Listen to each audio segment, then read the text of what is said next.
A very good morning to all of you. I welcome you all to the 26th session of our Sunday webinar series. And our speaker for today is ICF member Anupam Chaudhary. He has over 12 years of experience in academic publishing, and he was head of editorial services, academic division at OUP India, and before that he was publishing manager at Sage. And the topic that he will be discussing today is scholarly publishing, how academic publishers work.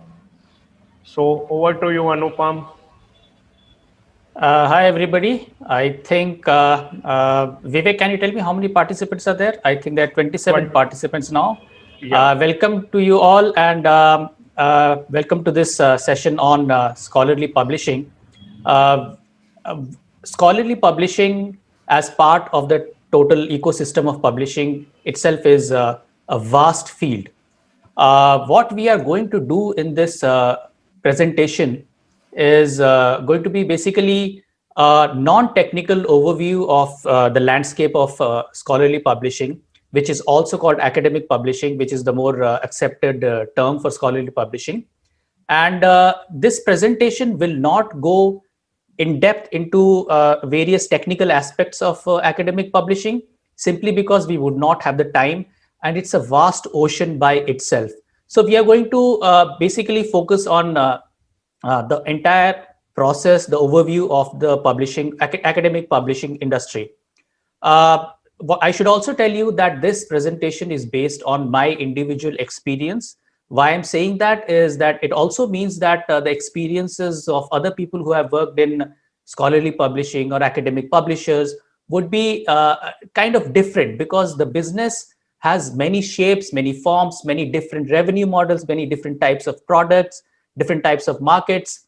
So the way different publishing houses structure, or the way they work around with their products, would differ from company to company. This presentation is based on my own experiences. The next thing that I should clarify for this presentation is that we will be primarily focusing on academic books as against journals. The reason is that, see, academic books and academic journals are one of the biggest chunks of academic publishing worldwide. They bring in a huge amount of revenue for publishers. But since I have primarily worked in academic books, so I would try not to get into the journals aspect, which in itself, the workflow of the journals business itself is so vast, so huge, that it would take another separate presentation in itself. Okay, this the next thing is that the language of the presentation is primarily going to be English. I feel that I should say, from the point of view of inclusion, that there may be viewers in the audience who would prefer listening to this presentation in some other language. I apologize that this presentation is only in English, but if you wish to have a discussion with me or in some other language than English, then I'm comfortable talking to you in either Odia or Hindi. Just connect with me later on, and we can have a discussion. Okay. Coming to the takeaways of this presentation, the main takeaways of this presentation would be, you would get, by the end of the presentation, you should be able to articulate what publishing is, why companies publish, or why publishing is required, the different types of publishing organizations, different types of formats of publishing, different markets. And you should also be able to understand a bit about the academic publishing business, including its markets, products, structures, and various workflows. Okay. I hope that by the end of the session, you have enough questions for you to bombard me for a extended discussion, or even come back to me and have a longer discussion. During the presentation, if you feel that I am going too fast, then just let me know, unmute your speaker and let me know that I'm going too fast, and I'll slow down. But if you do not have anything to say, please keep your mics on mute. And the other thing is that Zoom has facility for sending out emojis to the speaker. So please feel free to liberally send in emojis if you want to express an emotion. Okay. With that, I'm going to the next slide, which basically this is me trying to establish my credentials, but Vivek has already done that. I have more than 12 years in academic publishing. I was in Sage Publications India from 2008 to 2014. And from 2014 to 2019, I was at Oxford University Press India. And I was heading the editorial team of the division, which was around 15 editors. And we brought out all kinds of academic books and also several trade books. You will understand these terminologies as we proceed.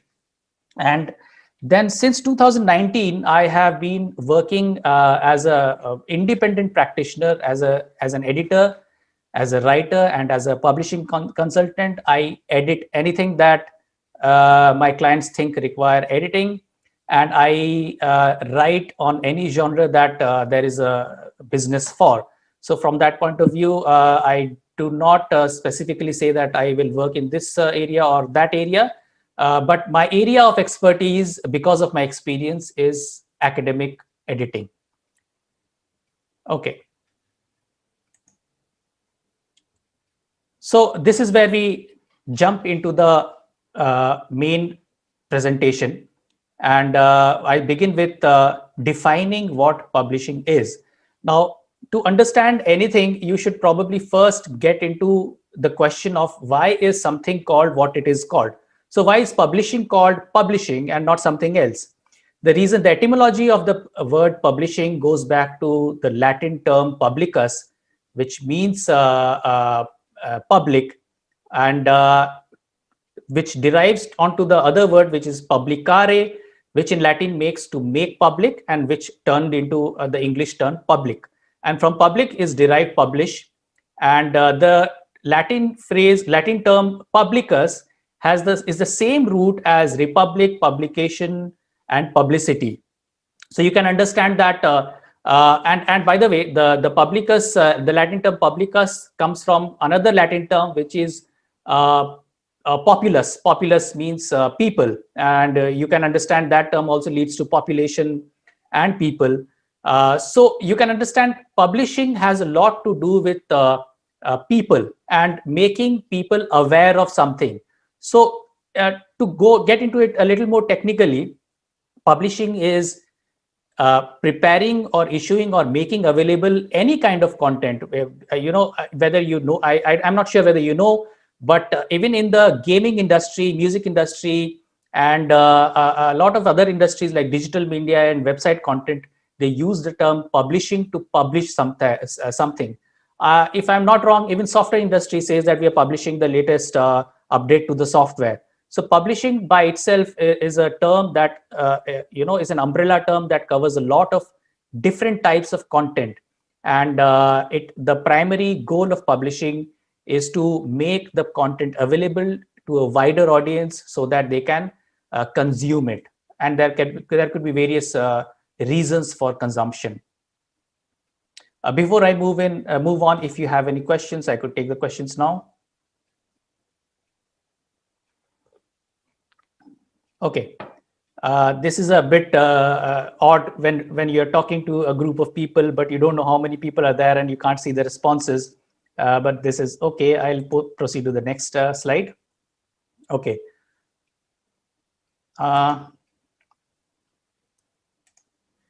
Publishing. Here I'm giving you a basic publishing, the basic publishing industry statistics. Before I speak about these points, I would also like to say that because this is a time-bound presentation and we won't have a lot of time, I am going to skip things like the history of publishing and the various business models that exist in publishing, or even things like how much various things cost, the financial aspects of publishing. Having said that, I'm presenting here some basic numbers related to the publishing industry worldwide.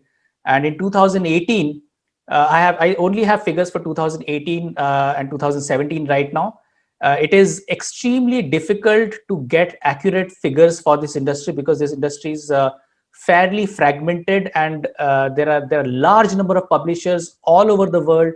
It's difficult to do a survey globally, unlike say software industry, to do a survey globally which gives you the exact figures.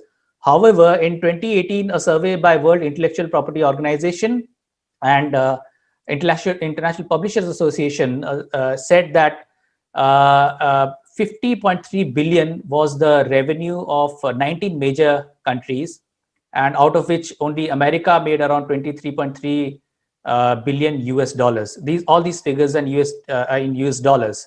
In 2018, India's revenue was 93.6 million US dollars, but I am pretty sure that these numbers are not accurate. It would be much higher than this, because in India we have a very, very rich publishing ecosystem in all our regional languages, in English as well as all the regional languages. And these companies, the figures of these companies, some of them are independent publishers, some of them are really small publishers, some of them are sole proprietorships, established in really small towns. They are all making money, they are all publishing, but their information, their data is not being collected in a way that can be presented as the industry figure. So this number is going to be much bigger than this. It will be in thousands of crores of rupees, but we don't have the data right now. According to Publishers Weekly, in 2017, the top 5 publishing houses in the world were Pearson with 6.7 billion US dollars revenue, RELX Group, Thomson Reuters, Bertelsmann, and Wolters Kluwer. Now, out of these, you will realize that while these publishers are into all kinds of businesses, but some of them are primarily into academic business. So from that point of view, you can say that yes, academic business makes a lot of money, but even then the trade sector, trade business, I'll come back to those terminologies later. There is another sector as against the education sector, which makes somewhat more revenue compared to educational texts. Here I'm going to pose a question to you guys.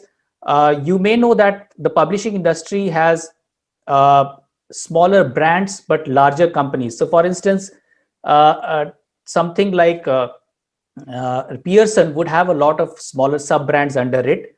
Pearson and RELX is a huge company which owns the brand called Elsevier. Elsevier is another company which comes under the RELX group. Can anyone tell me to which group does Penguin Random House belong? I'll count till 10.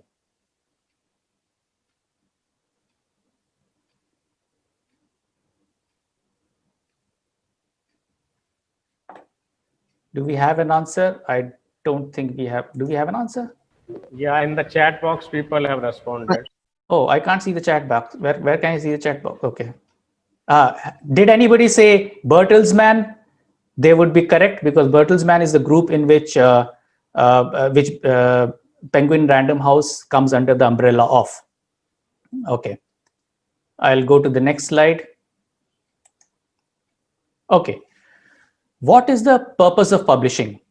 As we discussed earlier, the main purpose of publishing is to make public various kinds of information, data, and knowledge. Information is a lot of things. Information could be even things like an entertaining novel, and data could be anything, could be a technical report, and knowledge could be obviously books and all kinds of books that help you learn more. But so coming from that, derived from that, the two main purposes of publishing are either to educate or to entertain the readers. And in terms of education, there is constantly the generation of research and knowledge that is taking place the world over. It's happening in disparate sections with individuals in different parts of the world. The purpose of publishing is to bring everything together, package it in a way, and then disseminate it to the target audience so that they can read it and increase their knowledge. They can get educated.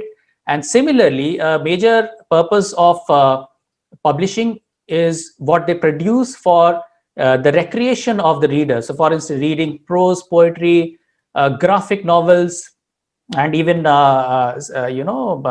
apps.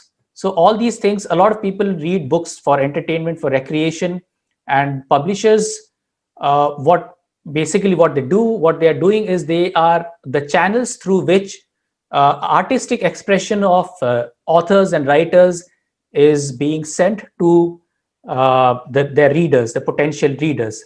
So that these are the two main purposes of publishing: to educate and to entertain. Vivek, is there any way I can see the chat box here? Will I have to stop sharing to see the chat box? Murugraj, Anupam, how do you? Okay. Anupam, So, Murugaraj here. At the yes. bottom, you should be able to see the tools panel, for Zoom, in which chat is an option. You can just click on the chat at the bottom. Okay. Will I have to stop the presentation to do that? You don't I'm have actually- to. You just hover over the presentation. The tool menu will appear at the bottom. Okay. Let me try that. Can you see that? No, I can't see that. I think I will continue. If there is I will request you to let me know if there is any question that is directed at me. Okay. Are you in the presentation page, or are you in the Zoom page? I am in the presentation page. I'm sharing Okay, my screen. you can go to the Zoom page, and from where you can operate it.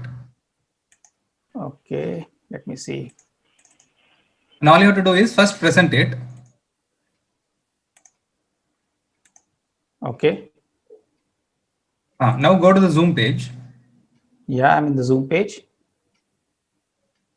You can just operate. Okay, it I saw the chat thing. Okay, okay, thank you so much. Okay. Sorry for this minor interruption, but being able to read what you guys are saying really helps me. Okay. So now what I have done is I have tried to express publishing as an industry on the basis of various factors. And the first of those factors is the factor of intent. Why would a company publish? So there are majorly two different factors for which any organization works. One is for profit, and the other is not for profit. But under the not for profit umbrella, we also have university presses. So I have kept it as a separate category. So for profit organization like Pearson, Hachette, even Indian companies like Rupa or Roli or Jayco, Speaking Tiger, these companies are primarily publishing to make money, to make profit. But then there are organizations like Sage or Heyday Books or Feminist Press. What they do is they are mission driven, and their mission is specific to a subject or specific to an area of knowledge or even a social purpose. For instance, in case of Feminist Press, who publishes only in books related to feminism. Sage's major area of expertise is social sciences, and they are basically a trust-owned organization, and whatever they make goes back into the trust as an investment for forwarding the purpose of social sciences research and scholarship. Similarly, excuse me, there are university presses like Cambridge University Press, Oxford University Press, and University of Chicago Press, and many other university presses. And their main purpose of publishing is to be able to support the university's own agenda. And there can be many different types of agenda for the university. Now, as far as you may ask me, why do we not have an Indian university press? Well, actually, we do have Indian university presses, but they are so small and so nondescript that most of them don't even have a logo. And they are basically working as small departments of the university rather than a full-fledged university press. So for instance, Calcutta University has a press division, I think, which is probably one of the bigger ones in India. University of Kerala has a press. Vishwa Bharati has a press, but it focuses only on Rabindranath Tagore's works. And then you have Indian Council for Social Science, Indian Council for Historical Research, and Indian Council for Philosophical Research, who also have a publishing arm, but they are not necessarily called as publishers. But this is an area probably that will grow in the future. It just takes time to mature. So these are the different types of publishing by intent. Then we move on to market. Now, what do we mean by market? So market is which clientele are you catering to? So there are different types of publishers who are catering to different Can I types ask you of a markets. question there? Can I stop you there, Anupam? I'm Shoma Bhattacharya this side. Yes, Soma, please. Yeah. Now, when you say your previous slide was types of publishing by intent, and this slide is types of publishing by market, right? Now, I mean, market and intent would be one and the same. So in intent, How can you sustain your intent, right? so in case of market, some people, so there is a what you would call a Venn diagram kind of a situation. So for instance, there are consumer trade books that are published also by university presses, or even by not-for-profit organizations. So here, there are some for-profit organizations that also publish academic or higher education books. So that is how I am trying to distinguish between the intent and the market. Is that clear? Okay. All right. So from the point of view of market, so you have consumer trade books. Now, if you see here, I have put the picture of To Kill a Mockingbird by Harper Lee. So these are books that, excuse me, are targeted at general readers, and that are assumed to sell in big numbers, and may have smaller profit margins because they're going to sell it, they try to push it in big numbers. And these are books like Salman Rushdie or Anuradhi Roy or J.K. Rowling, the Harry Potter series. These are all consumer trade books.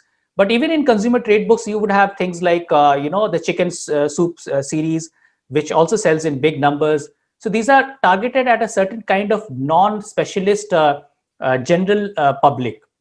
Then you have academic or higher education books. These are books like what I've presented here, Romila Thapar's book, The Past as Present. These are based on research, or these are based on packaging a lot of knowledge in a particular area for the student audience. Now, the student audience or researcher or scholar audience they are probably doing their MA, MPhils, PhDs, or even they are even if they are researchers of postdoc researchers or researchers otherwise, they need these books as to supplement their education or to forward their education. So academic books is that segment which caters to the scholarly market segment. And then you have the school books business. The school books are obviously targeted at the market for school books, which is basically anything that is related to education in the K-12 segment. The reason why I'm talking about these things as market is because they are looked at by the industry itself as markets where they will target their products. So what they do is they think of a market and then they target the product and design or create products to cater to that market. Then you have English language training books, which are extremely popular in countries where people are trying to learn and improve their English language skills. For instance, books on grammar and usage and phrases, idioms, and such. And then you have professional books and journals. Professional books could be books that are targeted at, say, doctors or engineers, or even journals which are periodicals that are targeted at a specialist audience. It could be biochemists, it could be space scientists, nuclear scientists. So a lot of these specialist areas have journals that give the latest research to their readers. Then you have reference books like Thesaurus Dictionary and Encyclopedia, which what are they, and they are a different kind of market because they need to be so they have a different kind of a distribution system. The periodicity is different. So for instance, you will take many years to produce an encyclopedia, and then you expect it to sell for the next 20 years or 30 years. Excuse me. So that is a different market altogether. Then you have religious books, and probably if you're interested in publishing, you would know that one of the largest selling books in the world is the Bible. And there are specialist publishers who sell religious books. They specialize in religious books. I've kept it as a separate market because it is something that publishers look at as a specific area where they want to put all their efforts into. They don't want to mix it up with other areas. So for instance, you must have heard of Gita Press, which is a Gorakhpur based Indian publisher. It is one of the largest religious books publishers in the world and pretty famous. And then you have sheet music. I don't know whether you know what sheet music is. If you go to the lowermost picture here, is the music notations that musicians use to learn or play their instruments. So for instance, you would have a sheet music book for Beethoven's symphonies. This is a very specialized business. It could obviously come under professional books, but this I have put it here because I know that Oxford University Press is one of the biggest sheet music publishers in the world. I thought it would be interesting for you as the audience to learn about it. Any questions?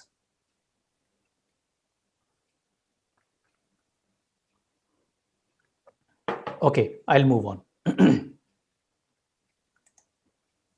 Publishing by format. Now, this is another, I've divided the publishing sector by the format also, but this is something that does not divide the businesses. This is something which publishers keep in mind when they are taking out a product.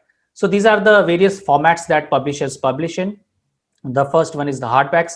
Basically, a hardback is just a book whose cover is made of hard cardboard. So you know what is a hardback, you must have seen it. And similarly, paperbacks are books that have the cover made of softer, pliable cardboard. There are business reasons why there are different types of books, cardboards being used. Hardbacks are more expensive to produce than paperbacks, and paperbacks are primarily targeted towards a bigger market. So for instance, in most cases, you would rarely see an academic book as a paperback because academic books are produced in most cases as premium products, as well as the fact that academic books are expected to have longer shelf lives. Now, what means is that if you want a book to have a longer shelf life, you give it a cover that is harder to bend, so it will last longer. Earlier, people used to even bind books in leather backs, and that was also a way of preserving the pages, preserving the sheets inside the book for a longer period of time. And of course, ebooks are the latest, not the latest, but they have been around for some time now, not yet as popular as printed books, but ebooks is something that most bigger publishers have got into, and increasingly smaller publishers are also get into ebooks because the market is slowly growing, and it also gives a certain degree of portability to the reader or to the consumer to move the books around. Just take a pause here. I think there's a question here from John. Hi, John. Great to see you here after a long time. How does an idea in an author's mind get to the press eventually or shelves? Oh, that's the answer is a very, very long answer, but you will get to see the process in the next few slides. So just have some patience. Anuja is asking, do you think it is to be true that the publication of physical books will in near future become obsolete? I'm not sure about that, but if it results in a situation where trees are going to not exist or trees become extremely valuable, then it will probably result in physical books becoming obsolete. Now, obsolescence is a word different from disappearance. So those are two different things. Obsolete is something that whose use is probably being appended by the use of something that is an alternative. So is ebook an alternative of paperback books? Yes, they are, but not 100%. Ebooks are probably 50% alternatives of hardbacks and paperbacks. Even now, the physical quality of a printed book is the tactile feel, the physical quality of a printed book is so important to us as human beings that I do not see it going away anytime soon. So for instance, if you compare it with the music industry, you would have thought that vinyl records would have completely gone away because there are MP3s now. But the fact is, vinyl records are making a comeback, because remember one thing: when you're buying a book or any product, it is not just the content that is inside it. It is also the format, the physical product, the entire physical experience of consuming a product that comes with the product. So if you read a book in a physical format and read the same book in a Kindle reader, the feeling, the total feeling of it will not be the same. It's like, you know, eating something that is sweet but that is not fragrant, or it is fragrant but it's not sweet. What a printed book does is that it gives you a more holistic experience of the of consuming the content that the author has written. So I don't think that it is going to go away anytime soon. Probably I feel that it will never go away, because books are a very different kind of object in our lives altogether. I hope that answers your question. Okay, so the next format that people are coming out with these days, and probably very new to the world, is audiobooks, and they are becoming increasingly popular now. And I feel that audiobooks will probably become bigger than ebooks in the future, because people who can't read or have reading problems can also listen to audiobooks. So they are there. They are going to be a big thing in the future. And then you have CDs and DVDs. So for instance, publishers bring out a lot of lessons and lesson plans and workbooks and interactive softwares based on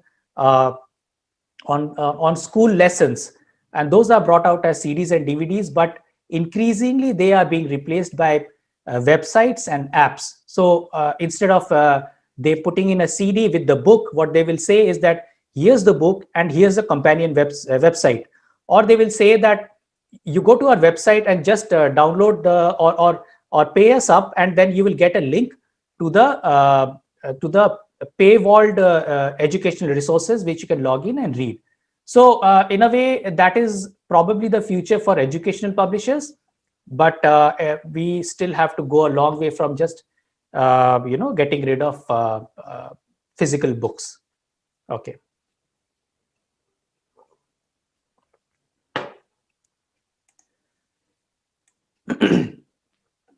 Now I'm coming to the main area of academic publishing. So these are the primary mission or aims of academic publishing. So if somebody is doing academic publishing, why are they doing it?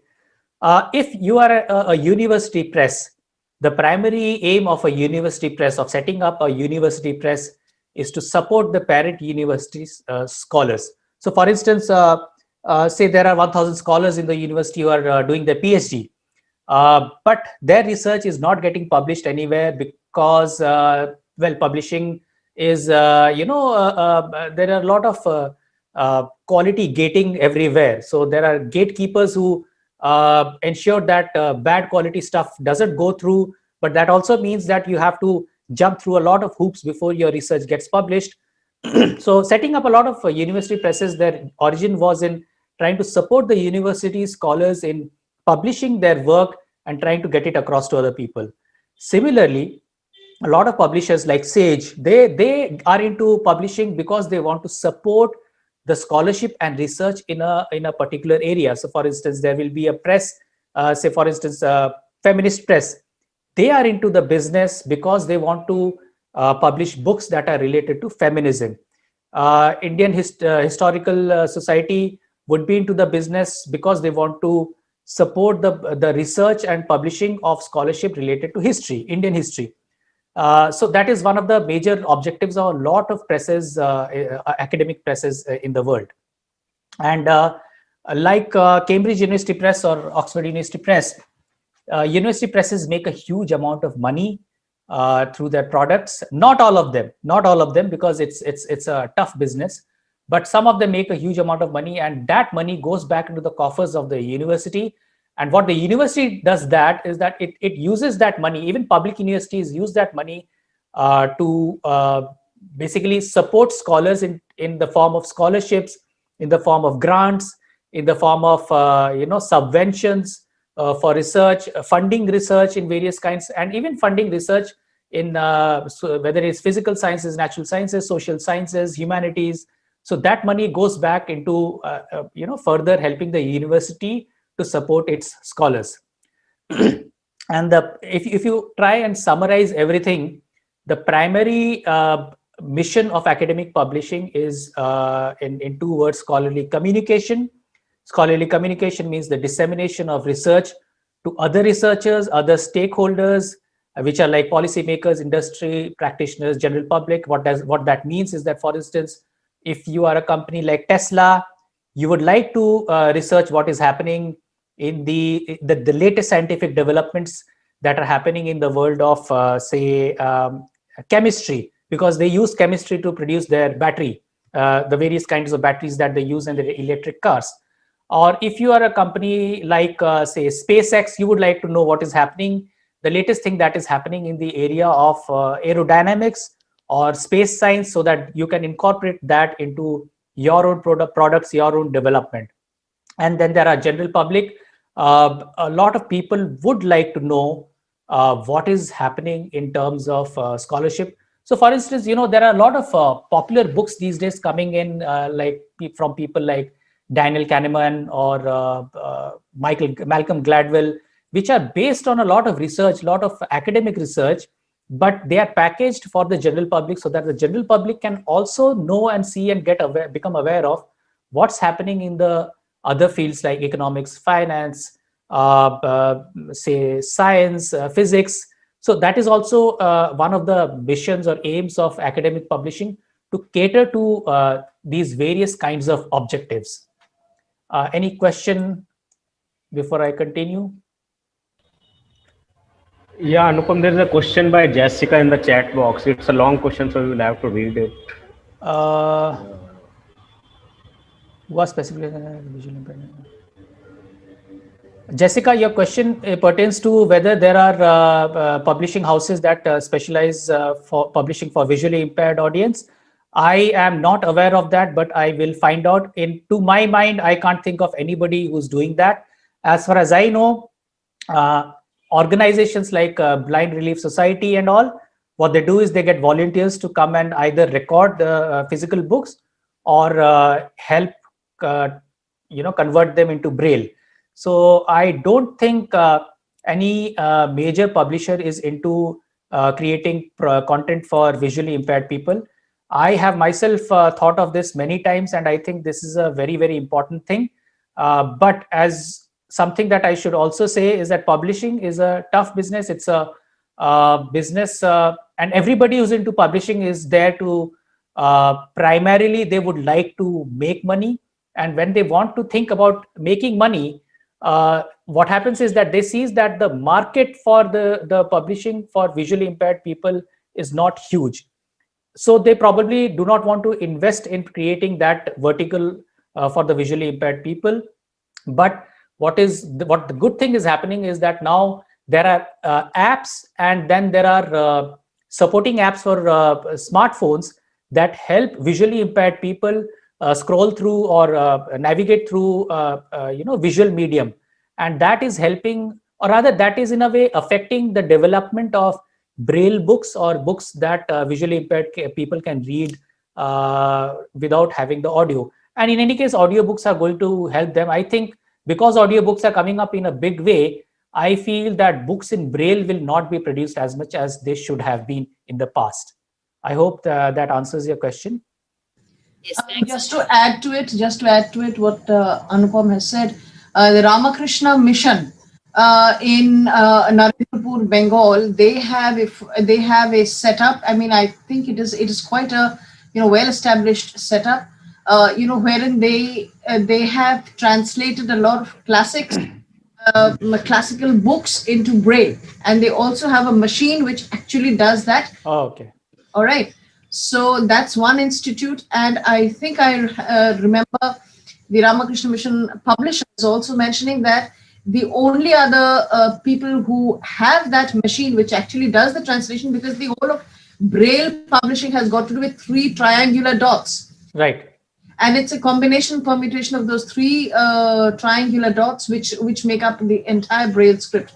The only other people who have that machine which can do it are the Tatas in Bombay, the Tata Institute in Bombay. So Who's speaking? I'm sorry, I can't I'm see Shoma. I'm Shoma. that. Shoma, thank you very much for adding that information, Shoma. That was That's very fine. helpful. Right. Thank you. It is actually extremely unfortunate for us as a species that we are not investing enough in this area. We should be doing a lot more. I hope publishers in the future think about this more seriously.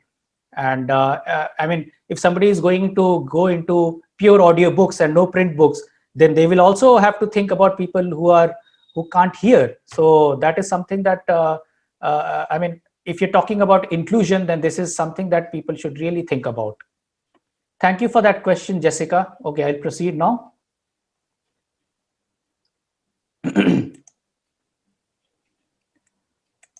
Okay. Now, academic publishing from the point of view of, okay, can I have gone forward or back?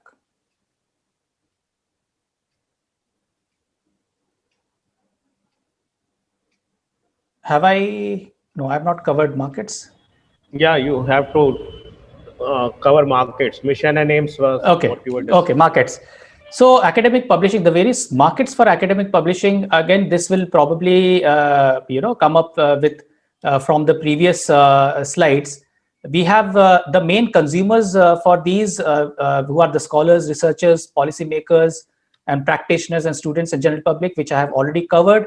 And then you have, so from the point of view of markets is when you're going to send your marketing team or a sales team to approach people, these are the various categories of people that your teams will go and talk to. You will have university libraries where the librarians take decisions on which books to buy for the library. They have huge budgets that they have to spend. And you have teachers and faculties in universities who you will go and pitch various books, who are the consumers, and you will ask them to refer those books to the librarian. And then there are think tanks and policy bodies like the Niti Aayog and all, who want to know what's the latest in the research in the particular area. Even policy bodies like a lot of government departments would be buying academic books which are specific to a particular to their own area of activity. And then finally, you have school and school students. Why I'm putting them separately is you can market a book to school students separately, and you will use a different strategy to market the book to schools. So, for instance, a lot of schools these days are supplying books directly to the students. They're saying, okay, you come and buy from us instead of buying from outside. So what the marketing team will or sales team will do is go and talk to the school principal or the people who take that decision and tell them, give them the pros and cons of the products. And then they will try that, okay, maybe the school will buy their product and stock it in their school bookstore. I think most, bigger schools these days have a bookstore within their premises. So this was about the markets. Now talking about the products of academic publishing, these are the various kinds of products that academic publishers bring out. Scholarly research, scholarly based or research based theses, books and journals. I have said in the beginning that we will not be getting into journals in any detail because books is where I have my competence in it. I can do a presentation on journals, but that would have to be a totally separate presentation. Journals business has its own different workflow. Research-based thesis. Now, what happens is that a lot of scholars who have just completed their PhDs, they want to publish their thesis as to be available widely. So many times academic publishers take up these theses, they polish it up a bit, and they publish them as books. And then they also publish academic books. And then there are textbooks, school books, workbooks, and training material. These are all different types of products. Textbooks can also cater to colleges and universities. So for instance, that would be a textbook of neurology, and that textbook will be used in a medical school, which is not a school, but it's a educational institution anyway. And then you have school books which are for the K-12 segment, from kindergarten to class 12. You have workbooks that are used by teachers as well as students to practice what is being taught in the books, in the school books or textbooks. And then you have training material that are used by trainers in all kinds of industries, but primarily education industries. But there are also training industries which use the training material to train their personnel or train their clients. The next segment is reference books, which includes encyclopedia, dictionaries, and atlases. Oxford University Press is one of the biggest publisher of atlases, so I thought I should include that here. But there are many different kinds of reference books, even reference books that are on specific subject areas. For instance, Oxford University Press does publish reference books on specific scholarly areas. For instance, things like Mughal art. So Mughal art is a very narrow area, but if Mughal miniature art is something that has had a lot of research on, so what the publisher will do is collect all the research on Mughal art and put it in one big volume, and that would be like a reference book that art students and art faculty will refer to teach or to learn about Mughal art. And then you have digital media for education, reference, including web resources, interactive, non-interactive apps, and both for desktop and mobile devices. I just have to give you the example of organizations like Byju's. They are, in a way, digital media organizations that are into education and reference, but they themselves probably don't identify themselves as publishers. But a lot of publishers like OUP or CUP or Pearson have a huge number of digital products that they are selling now as products for education and reference. So that is another product that academic publishing is into. I think these are the primary main products that academic publishers produce. If you can think of anything else, just let me know. That would be great. Any questions?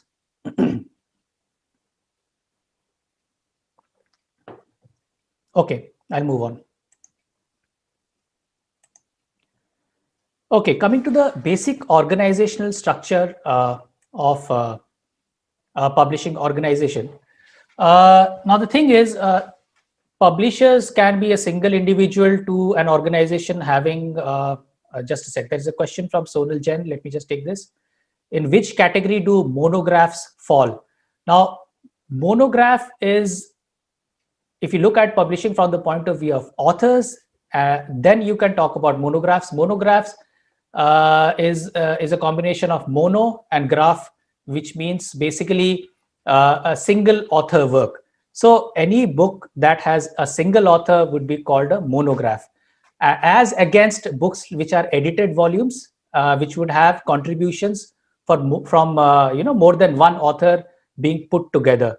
So monographs can fall into any of these categories. If it is a single author book, it is called a monograph. I hope that answers your question.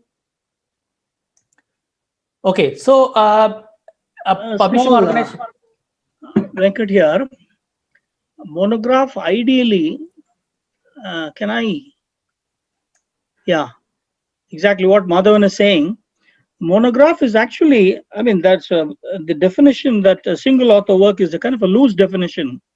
Okay. Monograph ideally is something is an in-depth work on a subject, on a specific subject. Okay. Okay. And okay. invariably it may be by one person. Okay. Okay. Not necessary that it has to be by one person, but it's actually an in-depth work on a specific subject. Okay, that is what is actually a monograph. Okay. Okay. Thanks for that definition. I think I was using the looser definition. Yeah, this is the definition that you gave is what is generally prevalent. It's a loose definition, but used by people in the industry, but that's not actually correct. Yes. So I think we have a more experienced person giving the definition here. So I hope that helps you, Sonal. Thank you. Who was that? Who said that? Shoma this side. Now, I think, Shoma this side. But I think the point that Anupa made was that it has a single viewpoint. So the word author, may not be used in a very strict sense, but like you're saying that even if it is a collection of different viewpoints, but they merge at one particular point, and that's what distinguishes a monograph versus an edited book. I mean, that's my, Okay. right? Okay, thank you, Shoma. I think we have a couple of viewpoints here, and I think we can take them together to understand what monographs actually are. And I think this is my cue for researching what a monograph is, and I should probably write an article on that. Thank you, guys. Thank you for adding to this discussion. Okay. So the organizations, publishing organizations can be small or big, and they can be run out of a small room, they can be run out of a garage, or they can be taking up a huge building also. But this is a generic structure that I have given here. If you say talk about Sage or Oxford University Press, this is how they are basically structured. You have support functions of admin, HR, and finance. Everybody knows what they do. And then you have the marketing functions, market directed functions, which are marketing, sales, demand planning, and rights. I will talk about demand planning and rights later, but you know what marketing and sales are. If that is not clear, I guess you can ask me what marketing and sales are. But in this presentation, I'll cover what marketing and sales departments do. And then you have the product functions that actually give shape to the main physical product. And those are the commissioning team, the editorial team, the production team, and the design team. Overall, most publishing houses will have these as functions and or departments. Sometimes things like commissioning, editorial would be merged into one editorial team.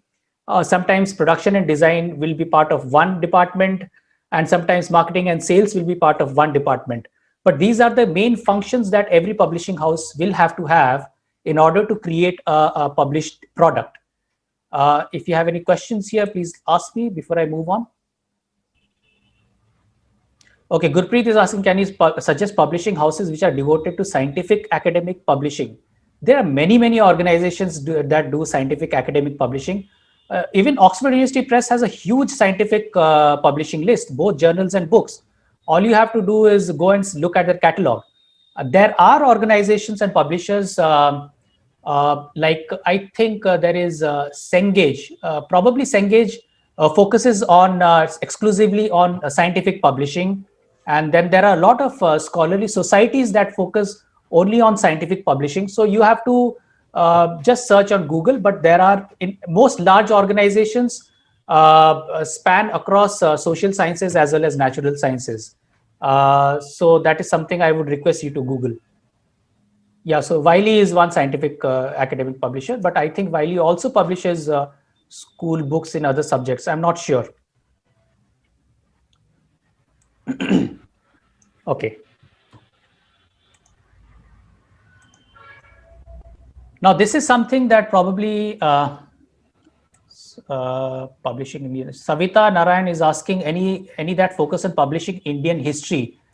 I think most social sciences publishers in India do have a fairly rich history list, whether it's Sage or Oxford University Press.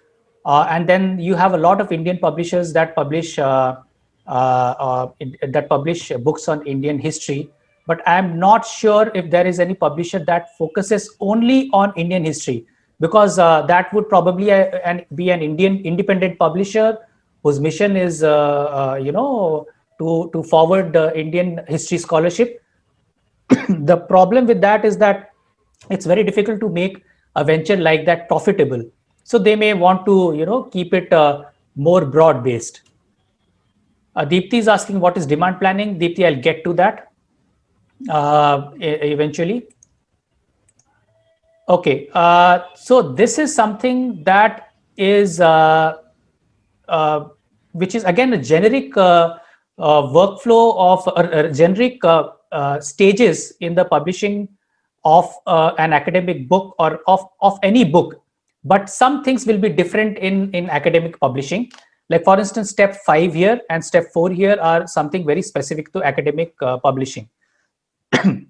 So the journey of a book in an academic publisher typically begins with a publishing plan, where you plan what books you will bring out for the next n number of months or years.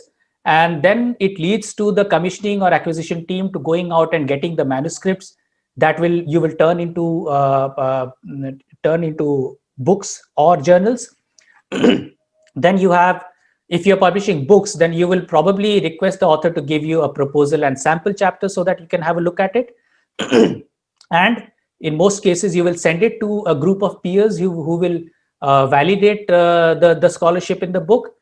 And then you will go to a group of people who are variously called a delegate, syndicate, or committee to approve that, okay, this is something that we can publish.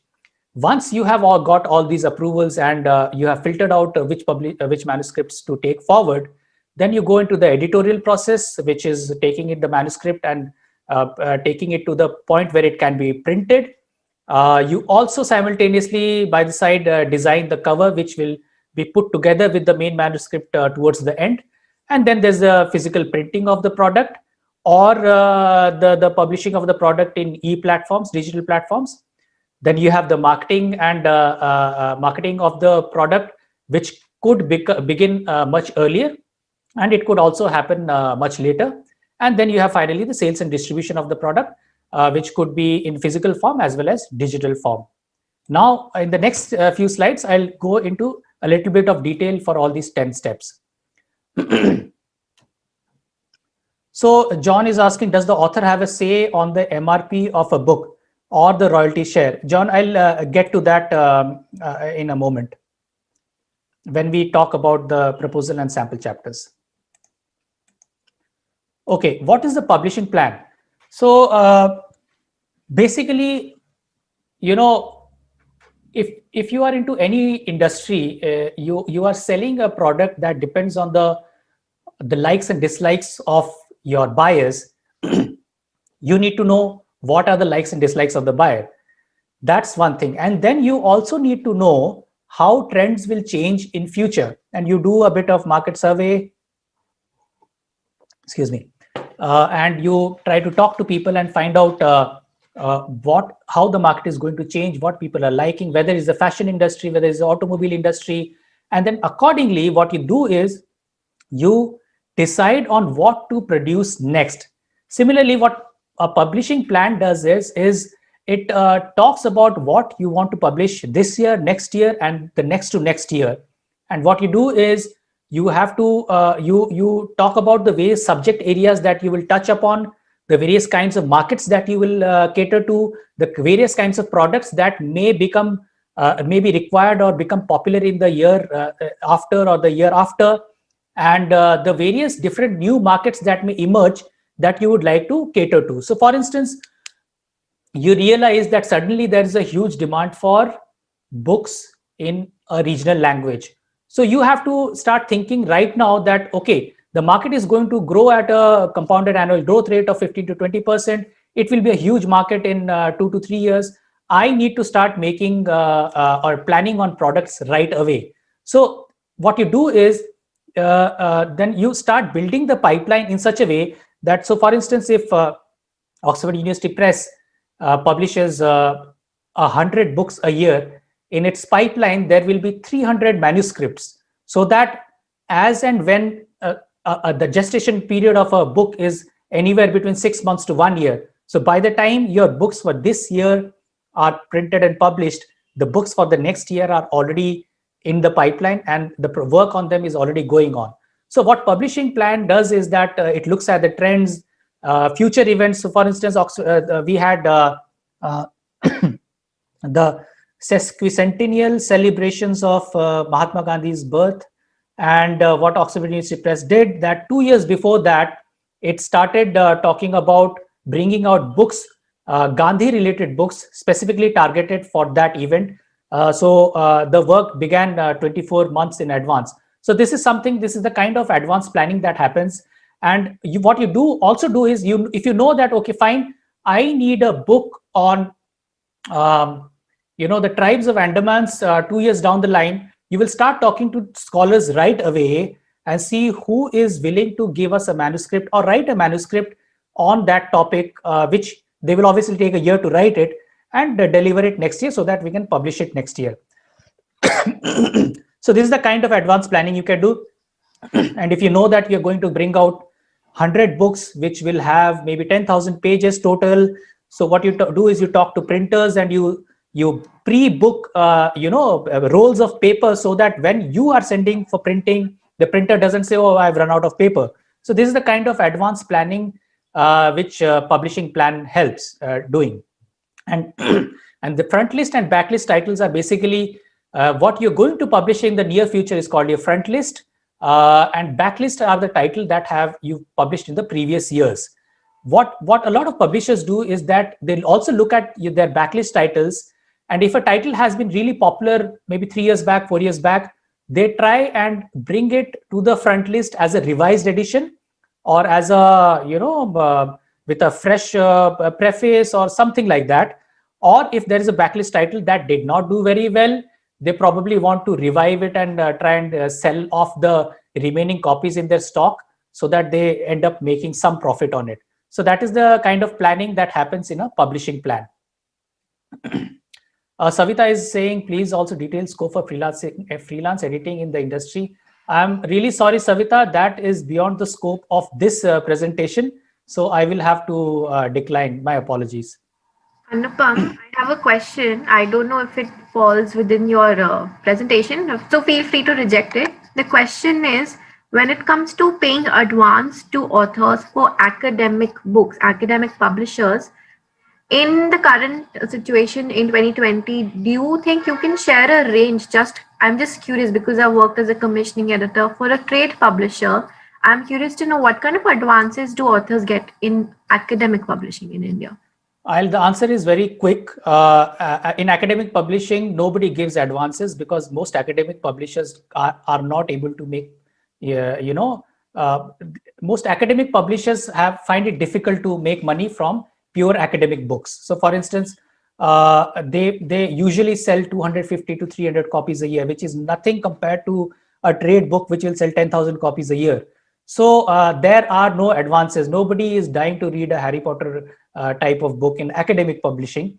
So as far as I know, academic publishers don't pay advances. If academic publishers bring out trade books, so for instance, if Oxford University Press USA brings out a trade book titled Death of Expertise, then they think, then they do their calculations, and I have known American academic publishers to pay up to, I think, $100,000 or $2,000 their advance for trade books, but not for academic books. I hope that answers your question. Yes, thank you. Okay.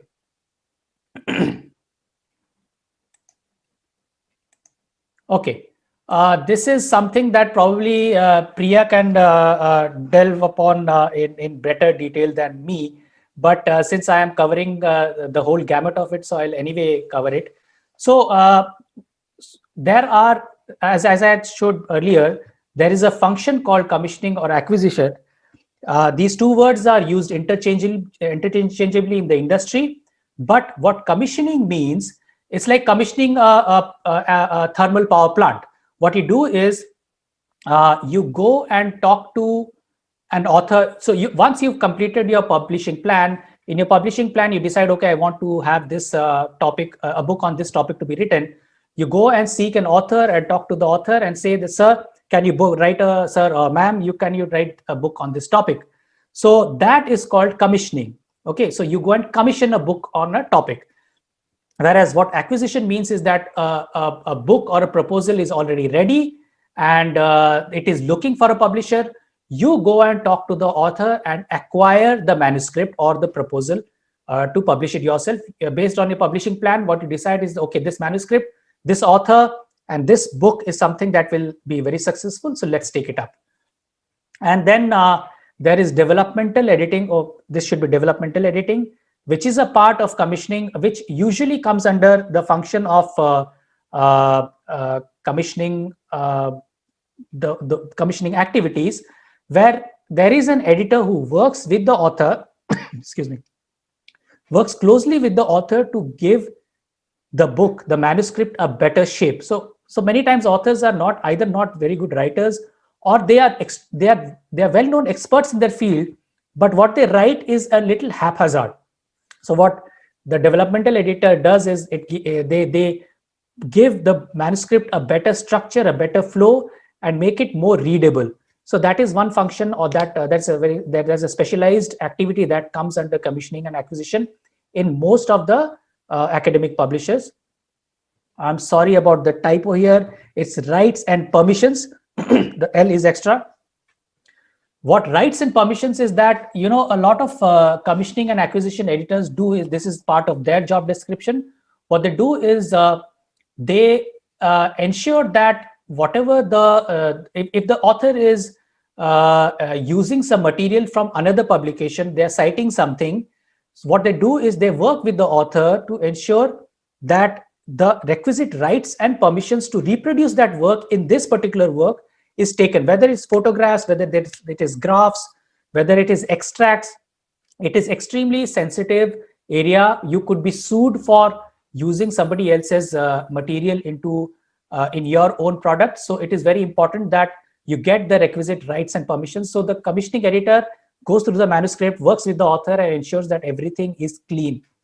And then this team also ensures that they are able to give a certain kind of sales projections, so that accordingly at the publishing plan meeting, they can work with the marketing team and plan, okay, this book will probably sell 500 copies or 10,000 copies. Accordingly, we need this kind of marketing push or this kind of sales push.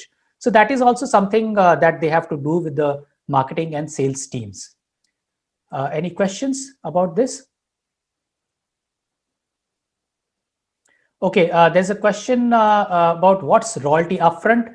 It would mean that technically it would mean that if your royalty is going to be 10% of the proceeds, and in most cases it is net proceeds, then based on certain calculation that, okay, the publisher will make a projection that your book will sell probably 500 copies in the first year, so 10% of the net proceeds will be this much. So we will give it to you in advance so that you can do your research.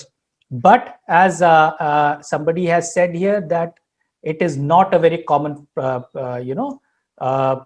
common practice in academic publishing. In academic publishing, nobody wants to give you money in advance. Just remember that, because it's a totally different kind of a business compared to trade publishing.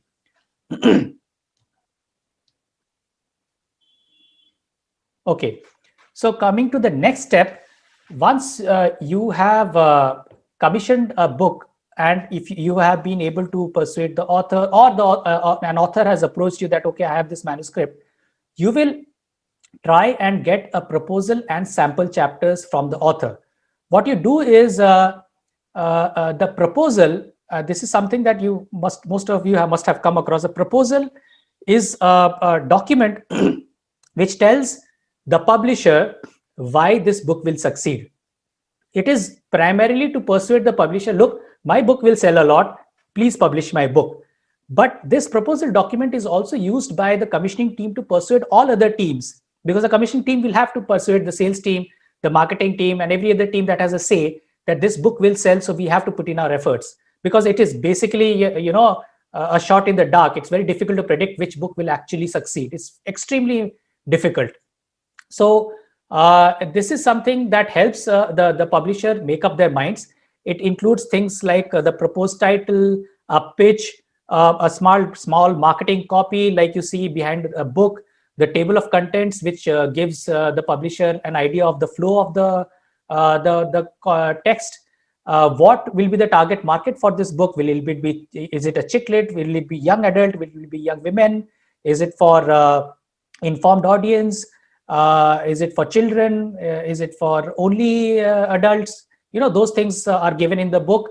And if it is a book that will be used in an area, so for instance, if it is a textbook on genetic engineering. So if it is a textbook on genetic engineering, there are many other textbooks on genetic engineering in the market. Why will your book be successful and against the books that are already established? So what you do is you give your points on why your book is better than the book that is already in the market. And then you give some bio about yourself. What marketing plan can you think the publisher can do? What you can do? Can you get endorsements from other authors or other famous names from the industry that you can put in the marketing pitch so that readers are attracted to it? Can you get some advance orders? Like, for instance, do you know somebody who would be willing to buy, say, 50 copies of your book? So that will obviously, hedge the risks, the financial risks of the publisher. And you will also say, okay, who are the potential buyers? Okay, such and such library is a potential buyer. Such and such a government department is a potential buyer. Such and such target audience, or such and such. So, for instance, you bring out a book which is about a religious sect. Then you say, okay, people of that religious sect will be extremely happy to buy this book because it, shows something new about their religion. So, similarly, you'll talk about the potential buyers. Then you will also provide 2 or 3 sample chapters fully written to give a feel about the quality of the book, about the manuscript, about the writing, the research quality and all. And using all this material that you have provided the commissioning editor, the commissioning editor goes to the marketing and sales team. They work together. There is a bit of negotiation. They talk about the market. They talk about the pricing. They talk about the margins, extent, and what are the key features that will be used by the marketing and sales team to pitch to the potential markets. Okay. Now coming to John's question, whether the author has a say in how books are priced. I would have to say that authors have a bit of a say, not a lot. The business is based on celebrity power. If the author is a big name, whether it's a big academic name or it is a big trade name, if they say that, no, you are pricing my book too high, people will not buy it. Mostly authors are not big names. Once they have got their big trade business names, once they've got their advance, they don't really care too much about other things. They want their books to sell in large numbers. Even academic authors, they do not care so much about the royalties as much they care about the book getting out to a large audience. So while big names can arm twist the publisher into saying, no, this book has to be published priced lower, in most cases, the publisher will push back and say, look, we need to have a gross margin of at least 50 or 60%. We cannot price it below this. If it is priced below this, our gross margin comes down to 40%, which is not sustainable at all. So they push back. In most cases, authors don't have a say in the pricing of the book. I hope that answers your question, John. Okay.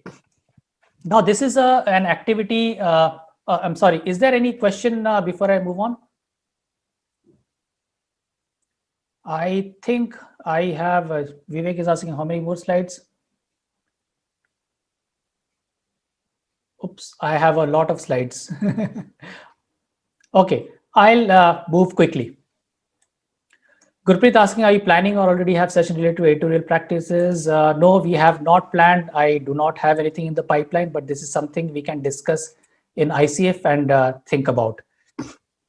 Coming to peer review is an activity where, if you have a manuscript coming up to the publisher intends that the validity of the research, the quality of the book, the originality, the contribution to the advancing of the field, that has to be vouched for by another scholar who is also a pretty well-known name or competent enough to judge that manuscript in terms of these characteristics. And this peer review is important to ensure that no bad quality manuscript gets into the publishing pipeline. You can read through the rest of the points. I think we can share the slides later. In most cases, it's done free of charge, and there's single blind and double blind peer review. Single blind is where the reviewer does not, the author does not know who the reviewer is, and in double blind, neither the author nor the reviewer knows each other. So it will not be biased by knowing each other. So these are the main things about peer review. This is a very important stage. Then there is something called delegate, syndicate, or committee approval. In Oxford University Press, there is a group of scholars who sit at the university who are called the delegate. Every manuscript that comes to Oxford University Press has to be approved by them. If they do not approve it, it will not be published. Similarly, Cambridge University Press has something called the syndicate or syndics, Without their approval, they will not publish anything, and this is mandatory for across the board products. And that is, it definitely ensures high quality relevant publications, but it also means that it takes longer for academic publishers to bring out their books. Now, this is the production editorial editing workflow. I will go through it very quickly. The actual production of a book, the physical production of the book, begins with checking the materials that come to the editorial team from the commissioning team, the manuscript, the permissions, the figures, the images, everything have to be in the right format, right order. And then this raw material is sent for pre-editing. Pre-editing is just the mechanical parts of edits in the manuscript. Basically, spelling mistakes, commas, full stops, consistency of certain spellings. So for instance, British spelling or American spelling, those things are taken care of at the pre-editing stage. At the copy-editing stage, the copy editor reads through the manuscript in a sense-making way, and what they do is they fix deeper language errors and raise queries that they send to the author. At the quality editing stage, the quality check stage, the production editor checks the edits done at the previous stages, and then sends the queries to the author to look at. So for instance, a query could be that you have said here that his name is this, but here you're saying that his name is this. So please resolve the discrepancy. Typesetting is just the visual layout and designing of the book, which is usually done in a software called InDesign. Once that is done, what the output of that is a PDF, and that PDF is sent for proofreading. It is a less intensive form of copy editing, but it is also a very, very important form of editing, because here a lot of typesetting errors are caught, and a lot of errors that have been left in the copy editing stage are also caught. The proofs then go to the author. The author gets a chance to look over it, maybe make a few minor changes, and the changes are incorporated in the manuscript, and the manuscript is sent for revision, and what you get is the revised PDF. A high resolution PDF is sent to the printing team, or rather the printing team itself produces the high resolution PDF, which is then sent to the printer for printing. So it goes from the transmittal check, the manuscript is copy edited, typeset, proofread, and then sent for printing. Any questions till now? I will take questions at the end because I think we are running out of time. Cover design is primarily a marketing tool because cover is the most important thing that the audience looks at when they are buying it. The cover design with its blurb.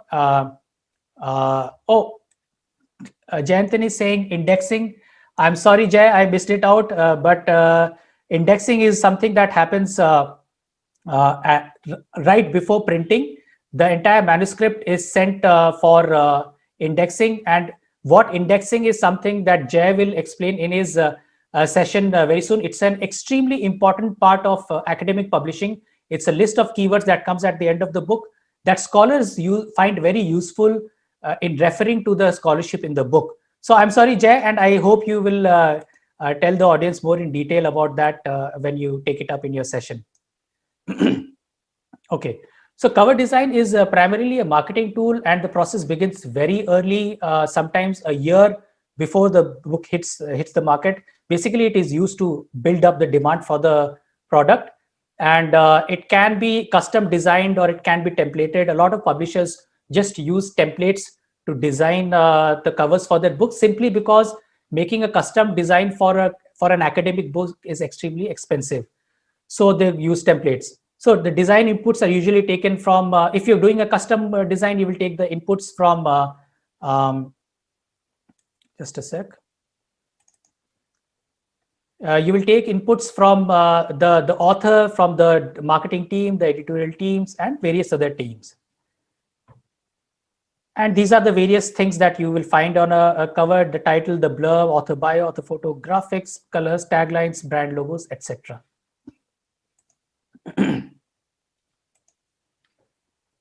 Now Now, printing is something that happens in the end, but as part of the cost of production of a particular physical product is probably the biggest cost. Paper is extremely expensive. There are different types of paper, different bulks of paper, the thicker type of paper, white shade paper, natural shade paper, and there are different sizes of papers, and there are different fabrications like matte or gloss for the cover, and then there is the size of the print run, whether you're going to print 100 copies, 1000 copies, or 10,000 copies, and accordingly your cost per unit will vary. The larger number of copies you publish, your cost of per unit will reduce accordingly. And then there is print on demand, which means that if you need 50 copies or 20 copies, usually a large offset printing will not be cost effective for a large offset printing press. So what you do is you go to for a print on demand kind of a situation where you say, okay, I will pay extra, but I only need 50 copies. So that is print on demand. Now, marketing is an increasingly important function. It drives demands, influences a publishing plan. The traditional marketing methods that academic publishers have been using are mailers, brochures, catalogs, book launches, which are now going out of fashion because it involves a lot of cost. Panel discussions, extremely boring, but people find it extremely prestigious, but so they still do it. Competitions and conferences, conclaves, which brings together people to look at the book. Book reviews in journals, newspapers, and magazines are extremely important things because they drive readers to go to the bookstore or order online. Faculty gratis means giving a book free of charge to a faculty so that they can review it and then refer it to the librarian to buy it for the bookstore. And bookstore gratis means that so that the bookstore owner can have a look and ask for stocks. And then you have events like author signings and author interviews, appearances, and literary festivals. You guys know what these generally are. And nowadays, everybody knows that on social media, you have posts, stories, giveaway, contests, engagements, tweets, influencers. Modern marketing teams are engaging with all of these social media methodologies to push marketing. And increasingly, they are letting go of things like, book launches and panel discussions, which they are increasingly also finding are not as useful as something like putting posts and stories on social media. Sales, distribution, and demand planning is basically, ensuring going to the schools and the students, ensuring the physical copies of the books are going to the university libraries. Sales teams go to university teachers and persuade them that can you please use our textbook as a course adopt it for your course so that you can maybe buy 100 copies for your department. Then a lot of authors are very sensitive about seeing their books in bookstores. So the sales and distribution teams ensure that these books, at least for big names, they ensure that the books are stocked in airport bookstores. So for instance, they will sometimes try and see what is the most common travel route of a particular author, and on that route in those airports they will ensure that the books are stocked. I know this is a trick that they use, but these are expensive ways of marketing books, especially for academic books, and it is not necessary that should be done. But a lot of authors are sensitive about it, and if they really want to see it, then you find a way to make them see it. And then there is e-commerce platforms like Amazon, Flipkart, Barnes and Nobles. The sales and distribution team have to tie up with these platforms. The data has to be fed into their servers so that they reflect on their servers. And they also have to negotiate how much discount they give. So for instance, Amazon and Flipkart may want to give more discount than what a publisher can afford.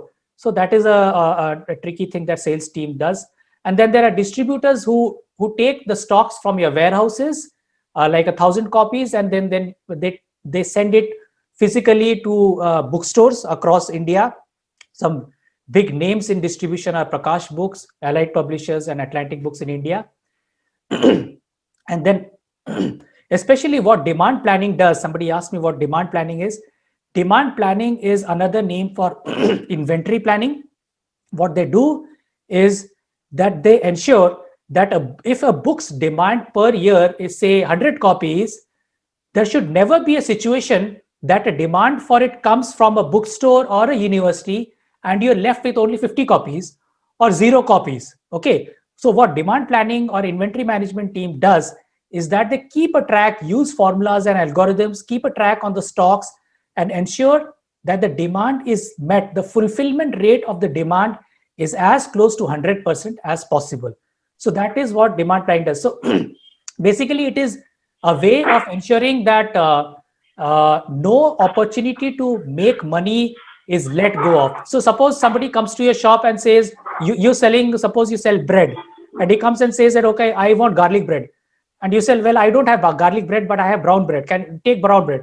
So that person will say, no, I want garlic bread. Why don't you have garlic bread? So as a shopkeeper, you would like to sell that garlic bread and make money. So that is where your demand planning comes in. Okay, this is the last slide before we end. So the afterlife of a book. Now afterlife in somebody's mic is on. Could you please mute yourself? So afterlife is a strange word to use here. It's nothing to do with Halloween, but afterlife means that okay. So afterlife means what I'm trying to say here is that once the book has been published and once the book has been out in the market in the first year, what happens is that publishers try to still make money out of it through various other things. So I previously told you about the backlist titles going into reprints.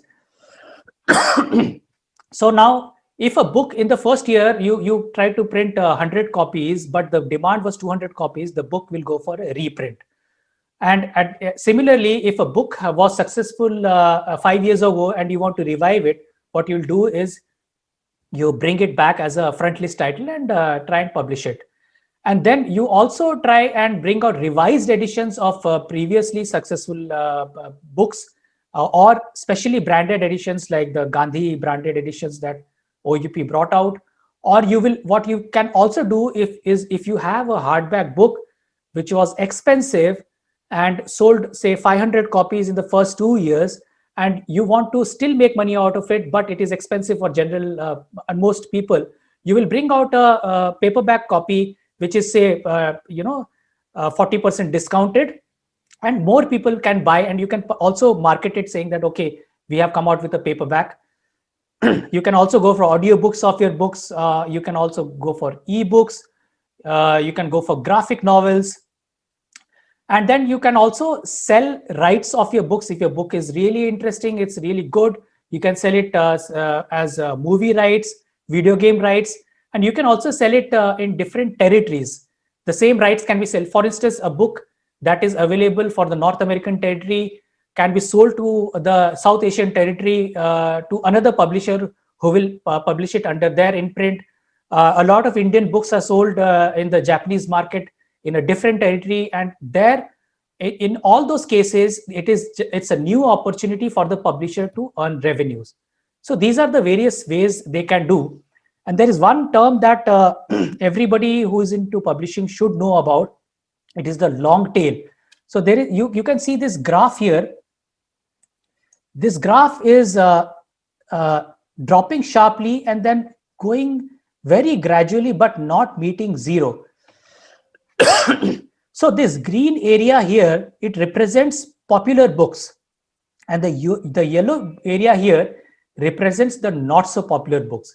So what actually the long tail concept in publishing means is that sometimes the revenue that you earn over a long period of time from your not so popular books can exceed the revenue that you made in the first few years from your so-called popular books.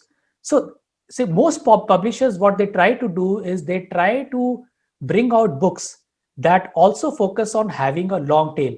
Okay, this book is extremely niche. It talks about a particular kind of chromosome in particular kind of animal, but this book is so well researched and the quality of research is so important. Even if it sells 20 copies a year, it will sell 20 copies for the next 20 years. So that is the kind of long tail that a lot of publishers want to look at. So this is about the various other ways you can monetize your content after the first print run of the book is over. Okay, with this, my presentation ends. I hope you have found this informative, if not enjoyable. If you have any questions, I'm ready to take questions. Yeah, Anupam, where I'm Shoma this side. Now, when you spoke about demand printing, I thought you would be touching upon, something like on-demand publishing, something like which, for example, in college level textbooks, what is called the anthology segments, wherein there's this demand for textbooks of a particular kind based on a particular curriculum from a particular university. I mean, doesn't that also qualify as demand printing? Because you did touch upon, let's say that you are saying you ask your printer that, well, I want, let's say 50 copies or 100 copies or whatever number of copies within this particular time frame. And so I make this kind of investment. I mean, would that also not be part of that? Okay, so you're referring to, just a sec. Print on demand.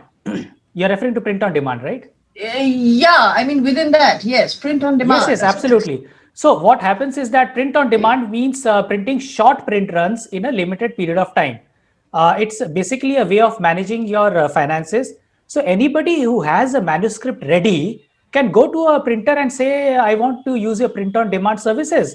I want 20 copies of this book because that is all I can sell right now. So just give me 20 copies. So that can be done. Is there anything else that you are asking from this? No. Just, I mean, you are right. I mean, I thought that, you were also talking of, in terms of obviously these qualify as short-term business gains. I mean, was that? So short-term business What you gains. have in mind? Like, for example, your Oxford University Press also has this division, right? I mean, you publish anthologies, which are kind of wherein you have different colleges or universities as your clients, and you print what they want. I have, as far as my experience in the academic division of Oxford University Press has been, I have not come across on-demand printing at all, because our publishing process is so cumbersome. Rather, when I was in Oxford University Press, the publishing process was so cumbersome. You saw that the publisher, the commissioning editor, has to jump through many hoops before the manuscript is accepted for publishing. So no academic publisher actually does vanity publishing or even on-demand publishing. What can happen is, if there is an author and he says that, look, my book is not available in the bookstores and it has been out of print because it was published 10 years back and now there is no demand, but suddenly there is somebody who is saying they will buy 100 copies. Can you print 100 copies and supply it to us? Then the publisher will say, okay, fine. If you're saying that they will buy 100 copies, fine, we'll publish 100 copies. And for that, the publisher will probably go to a print on demand printer and say that, okay, fine, you will charge more, but we need 100 copies. And accordingly, you will charge a little extra from the buyer because you also want to make your margin. I hope that answers the question. All right. Thank you. Anuja is asking how beneficial it is to start a publishing house and which genre is beneficial, trade or academic. Anuja, this is a very, very complex question. There are a lot of publishing houses that are making a huge amount of money, but most of them are in trade publishing. Okay, so trade and academic are not genres. They are basically business lines. Okay, and it is, I feel, in academic publishing, the margins can be as high as 40%. Which is one of the highest margins you can see in any industry, whether it's software or automobiles. So from that point of view, if you are clever about how you're going about managing your costs and how you price your products and how you market your products, publishing can be extremely beneficial, especially to the owners of the publishing setup. So I hope that answers your question. But if you are going to do publishing not as a business, but as a social service, then forget about it. You're not going to be making your there will be no financial benefit. You will get a lot of satisfaction. You'll probably also go bankrupt, but you will not make money. Sonal is asking, audiobooks are gaining attention in trade business. In your opinion, do they have buzz in academic business also? Can we foresee them as long tail vertical? Sonal, the problem with academic books is that people consume academic books as for knowledge enhancement, and the way knowledge enhancement works is that you have to read and reread and re-refer a text or something that you are going through. So even if there are MOOCs that people watch online, they have to rewind and see something again and again to get for it to register in your head. So that is a technical difficulty with audiobooks. If audiobooks delivery format changes in the future, where you can rewind and play again and again, then probably it can become a useful thing. But in a lot of scientific and technical publishing, you need to see a lot of formulae, you need to see a lot of pictures, especially in medical publishing. So in that, I don't think audiobooks will really work out. Apps will work out, on smartphone apps will work out, but audiobooks may not be that successful. I hope that answers the question.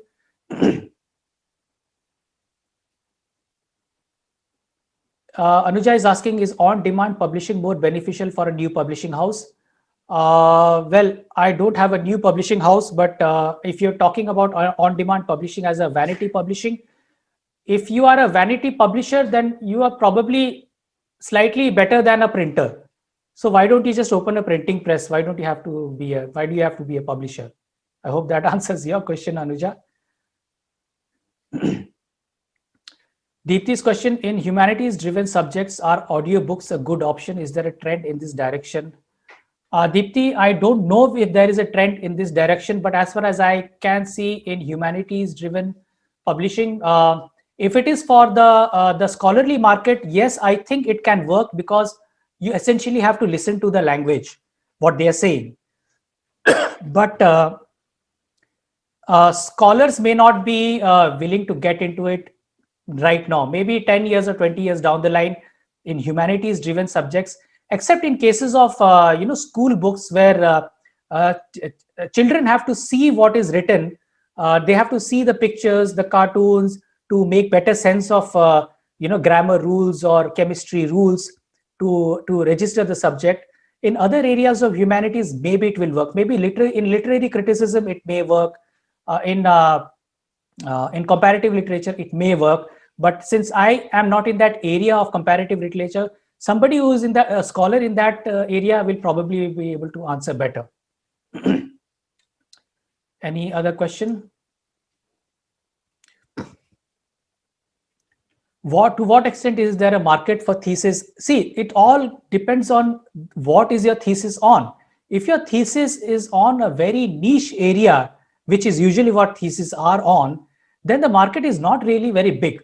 But on the other hand, if your thesis leads to something like the book called Gut by Julia Enders, I'm sure you must have heard of it. It's a very, very popular book.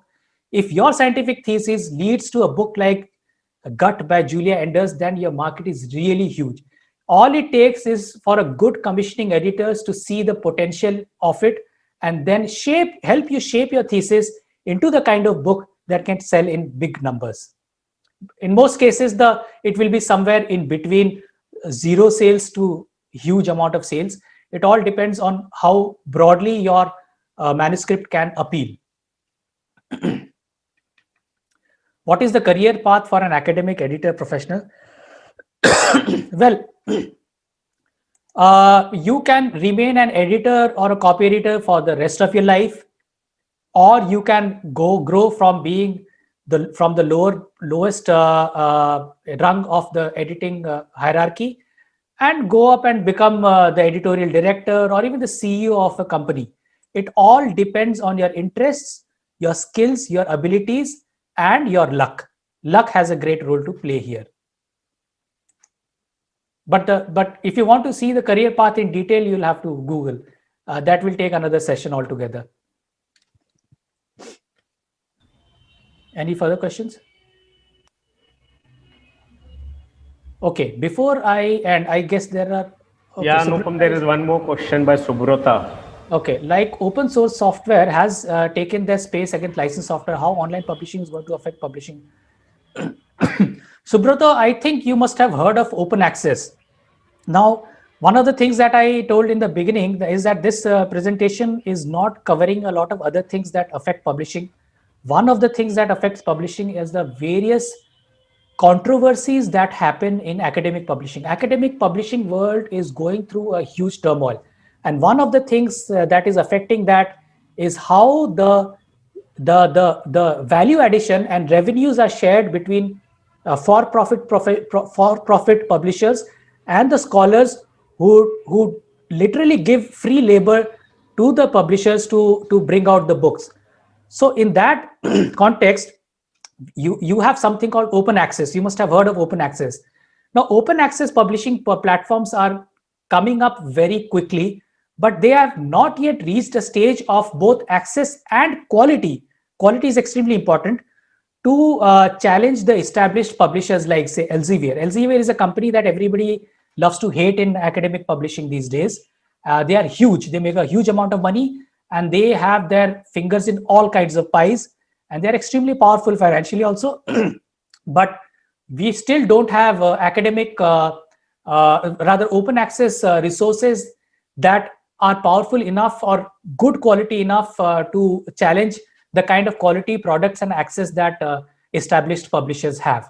So it will take some time, but the way social media has democratized communication, similarly, that will happen in future.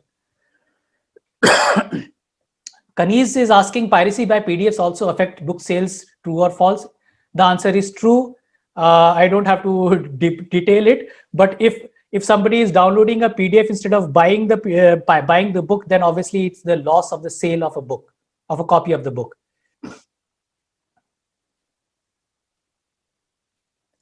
Sonal asking,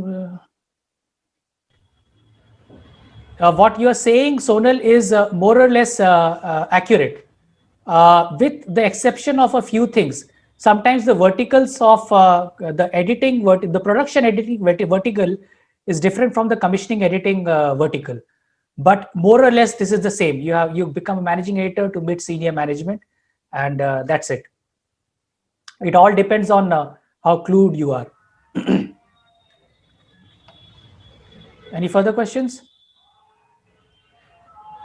Thanks, Anupam, for a very comprehensive Just a second, Vivek. I have one last slide. Yeah, sure. Okay, this slide is for all of you there. I think because this is something that does not come naturally to editors, but we have to market ourselves and promote ourselves once in a while. Please connect with me at this LinkedIn address, and I would be very happy if you check out my blog. And please join Indian Copy Editors Forum if you find it useful at the link given here, facebook.com/groups/Indian Editors. I would be very happy to answer any questions or any doubts, or even if you just want to have a chat about the publishing industry anytime you want. And thank you very much. Vivek, over to you. Yeah, thanks, Anupam, for a very comprehensive and enriching session. And there were a lot of questions which you answered very patiently. And in the self-love slide, you actually missed one bullet point. Maybe you could have included the link for your interview that we had last month. Yes, that interview is on my LinkedIn profile, and that interview is also in the Indian Editors Facebook page. So please go ahead and have a look at the interview, and not just that interview. There are many other excellent interviews and sessions that ICF organizes, and which are extremely enlightening and educating. So please go ahead and have a look at those. We have a YouTube channel also. You could have a look at that channel as well. Yeah, thanks, Anupam. And I'm happy to see Madhavan also, like he has spent more than 25 years in the industry as a publisher. So maybe in future we can have a session from Madhavan also. He was typing in the comment section that he has had some tie-ups with ed tech people, because that's a trend that is coming in these COVID times. Yes. So that would be something that we would be interested in finding out more. And we have our speaker for the next session also present in this Yes. webinar, Mr. P.K. Jayanthan, who will be presenting next Sunday on indexing at 11 a.m. So indexing, it's a very interesting and important process of book publishing. Yes. And on Saturday at 4 p.m., we will have Murugaraj Shanmugam in conversation with Dr. Venkat, the founder of the Art of Copy Editing. So anyone who is like interested in learning more about editing and copy editing, they can go and visit the website. There is a lot of material there, a lot of information is there. And today I was happy to see a lot of non-ICF members also being present. So maybe that's because of Anupam's efforts on promoting this webinar, and they are welcome to join ICF and be part of our community. And we have been doing these sessions since the 10th of May. Today was the like 26th consecutive session, and participants, they have been sending suggestions on what topics we should have more sessions. Now some of those topics have already been covered, so you can watch the recorded sessions on the YouTube channel, and the topics that have not been covered, they will be covered in future sessions. And if you want a break from editing, on alternate Saturdays we have a travel series going on. Yesterday we had a very enriching, incredible session with Jono Linane, who is the curator of National Museum Australia. And the pictures that you will see in that session, they are unbelievable, although they were taken 20-30 years back. And that's the recording for that session has been uploaded. So do go through that and give yourself a break. So thank you everyone, and we will see you next Saturday at 4 p.m. and on Sunday at 11 a.m. Have a nice day. Thank you very much for joining in. It has been great talking to you guys. Bye-bye.